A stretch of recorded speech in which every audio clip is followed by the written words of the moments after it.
Print, email, Facebook, Twitter. More. India and Indonesia push back against China's growing dominance in the region with a military alliance as China's growing influence dominates headlines. India and Indonesia have joined Australia in pushing back. The two countries signed an agreement for closer military ties, and while it was not mentioned specifically in the official communique, concerns over China's military expansion in the South China Sea are clearly at the heart of the deal. Australia has welcomed the agreement, suggesting it will work closely with India and Indonesia to ensure international law is maintained in the region. India's Prime Minister Narendra Modi's visit to Jakarta was a clear display of friendship between the two countries. That friendship extends beyond trade and tourism, with their military ties elevated to a comprehensive strategic partnership. Indonesian President Joko Widodo said the visit was timely in the midst of many uncertainties in the world. "I hope the partnership will contribute to stability, peace and prosperity," he said. A communique released by India's government spoke of the importance of a rules-based Indo-Pacific region, where international law, freedom of navigation and overflight are respected. In other words, India and Indonesia are pushing back against China's growing dominance in the region. Professor Rory Medcalf, head of the National Security College at UNU, said it was a very serious development in regional security.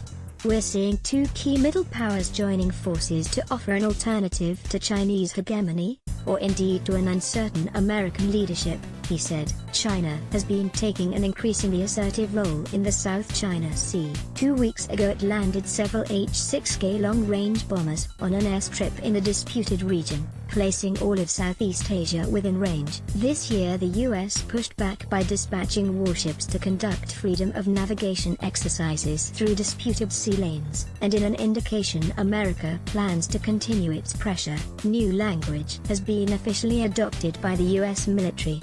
US Pacific Command has this week changed its name. It will be called Indo-Pacific Command. Professor Medcalf said. "This," he said, reflected the fact that the US remained strategically engaged with the wider Indo-Pacific region. So where does this leave Australia? In a statement to the ABC, Foreign Minister Julie Bishop said the government welcomed the India-Indonesia partnership. "Our three countries share a commitment to a free, open, rules-based, peaceful and prosperous region," she said. "This includes respect for international law.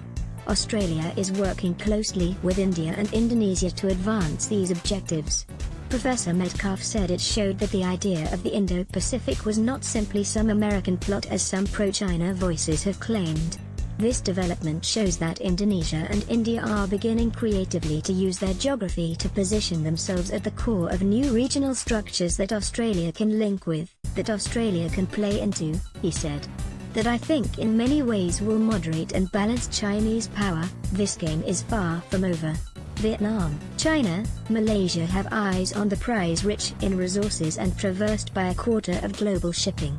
The South China Sea is the stage for several territorial disputes that threaten to escalate tensions in the region. At the heart of these disputes are a series of barren islands in two groups: the Spratly Islands, off the coast of the Philippines, and the Paracel Islands, off the coasts of Vietnam and China. Both chains are essentially uninhabitable, but are claimed by no fewer than 7 countries, eager to gain control of the vast oil and gas fields below them, as well as some of the region's best fishing grounds. Indonesia, Malaysia and Brunei have made claims to part of the Spratlys based on the internationally recognized Exclusive Economic Zone, EEZ, which extends 200 nautical miles from a country's coastline. Based on the EEZ, the Philippines has the strongest claim on the Spratlys and their resources, with its EEZ covering much of the area.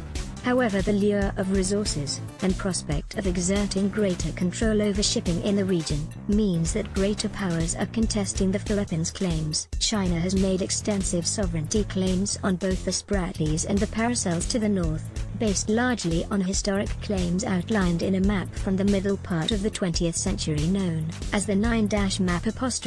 Taiwan also makes claims based on the same map, as it was created by the nationalist Kuomintang government, which fled to Taiwan after the communists seized power in China. Vietnam also claims the Spratlys and the Paracels as sovereign territory, extending Vietnam's seas across much of the region and bringing it into direct conflict with China.